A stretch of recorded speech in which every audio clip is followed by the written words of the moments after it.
और अब बात खरगोन की कर लेते हैं, जहां पर मोनालिसा के नाबालिग होने के मामले में बड़ा एक्शन हुआ है। महेश्वर नगर परिषद की तरफ से जारी मोनालिसा का बर्थ सर्टिफिकेट को निरस्त कर दिया गया। तहसीलदार के आदेश पर नगर परिषद की तरफ से बर्थ सर्टिफिकेट जारी किया गया था, जिसमें मोनालिसा की जन्म की तारीख 30 सितंबर 2009 है। तो वहीं इस मामले में नगर परिषद के सीएमओ पर कार्रवाई हुई। सीएमओ प्रियंक पंड्या का धार तबादला कर दिया गया है। तो वहीं मोनालिसा की शादी को सांसद गजेंद्र पटेल ने साजिश करार दिया और कार्रवाई की मांग की।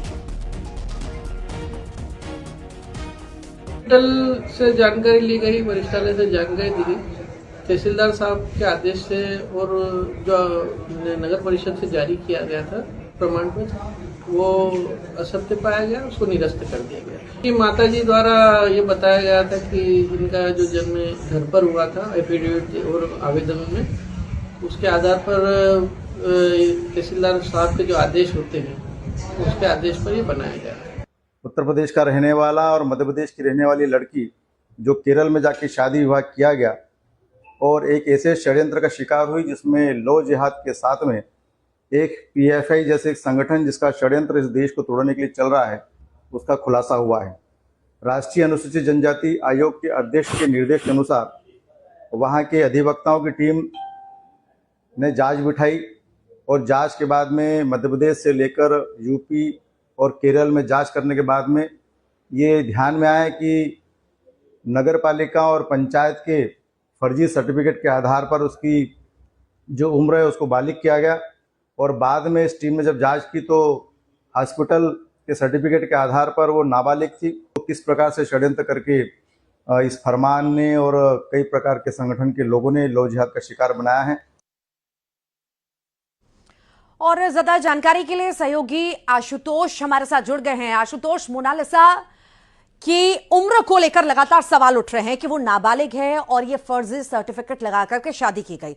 अब गाज तो गिर गई है, तबादला कर दिया गया है सीएमओ का, पर सवाल यही है कि इसके पीछे क्या आखिर कारण रहे? क्या महज कुछ पैसों के लिए, कुछ कमीशन के लिए ये सब किया गया, जो पेपर्स बदल दिए गए, या इसके पीछे बड़ी साजिश है कि एक नाबालिग बच्ची की शादी एक मुस्लिम युवक से करा दी जाती है, वो भी झूठे पेपर पर? जी रीतू, बिल्कुल आप सही बोल रही हैं। जिस प्रकार से मामले का खुलासा हो रहा है, आज जो जन्म प्रमाण पत्र खुद नगर परिषद जिसने बनाया था उसके द्वारा निरस्त कर दिया गया और जो प्रियंक पंड्या है जो यहाँ के सीएमओ थे नगर परिषद के, उनको धार जिले के धामनौद स्थानांतरण कर दिया गया। तो कहीं ना कहीं सवाल जरूर उठ रहा है। अब मैं आपको पूरा मामला बताना चाहूंगा कि जो केरल में मोनालिसा फरमान की शादी हुई थी वो 11 मार्च को हुई थी। उसमें जो जन्म प्रमाण पत्र मोनालिसा का लगाया गया था वो नगर परिषद महेश्वर के द्वारा जारी किया गया था, जिसमें दिनांक थी 1/1/2008। मतलब उस हिसाब से मोनालिसा की उम्र होती है 18 साल 2 महीने। अब जब स्वास्थ्य विभाग के द्वारा जब रिकॉर्ड खंगाले गए, जब राष्ट्रीय जनजाति आयोग के संज्ञान में पूरा मामला आया, जब उन्होंने निर्देश दिए, एक टीम जब पहुंची 17 मार्च को शिकायत हुई थी, उसके बाद जो टीम पहुंची है, केरल भी पहुंची है, महेश्वर भी पहुंची है, और उस टीम ने जब जांच की है तो रिकॉर्ड में, जो स्वास्थ्य विभाग के रिकॉर्ड में जो मोनालिसा की उम्र सामने आई है, जो बताया जा रहा है कि वो 2009 30 दिसंबर, तो उस हिसाब से मोनालिसा की उम्र 16 साल और 2 माह करी जा रही। तो कुल मिलाकर ये बड़ा मामला सामने आया और निश्चित ही जो मोनालिसा और फरमान की शादी है, साजिश षड्यंत्र के बीच में एक शादी जो है पूरी तरीके से खतरे में आ गई है। और अब जो सांसद खरगोन के हैं गजेंद्र सिंह पटेल, उनने सीधे आरोप लगाया कि लव जिहाद है, इसमें पीएफआई का भी हाथ है। तो सांसद ने भी मांग की है कि इस पे लव जिहाद किया गया है, इस पे कार्रवाई होना चाहिए, फरमान के ऊपर कार्रवाई होना चाहिए। और अगर जो जिस प्रकार से फर्जी सर्टिफिकेट की बात सामने आ रही है, तो सांसद ने यह भी कहा है कि अगर ये सर्टिफिकेट बना है तो कैसे बना है और इसकी भी जांच होगी, और जांच के बाद अगर कोई दोषी पाया जाएगा उस पर कार्रवाई की जाएगी। लेकिन मैं यहाँ एक महत्वपूर्ण बात बताना चाहूंगा कि महेश्वर नगर परिषद के द्वारा कल ही ये जो है प्रमाण पत्र निरस्त किया जाता है और देर रात में एक तबादला सूची आती है, जिसमें जो जो महेश्वर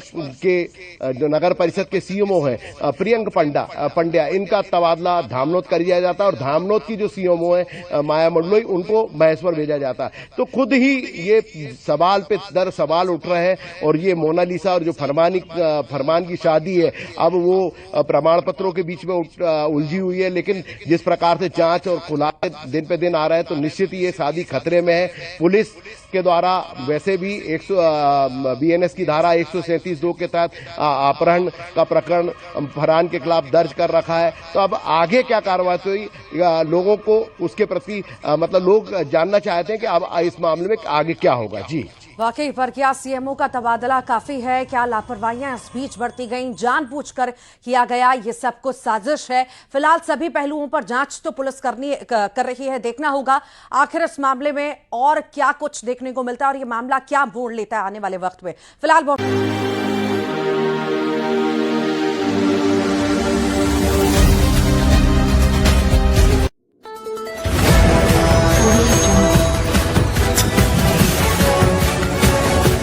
MP लाइव टीवी आपको रखे अपडेट, सच जो हम आपको बताएंगे। ऐसी ही तमाम खबरों से अपडेट रहने के लिए MP live TV news channel को सब्सक्राइब करना ना भूले।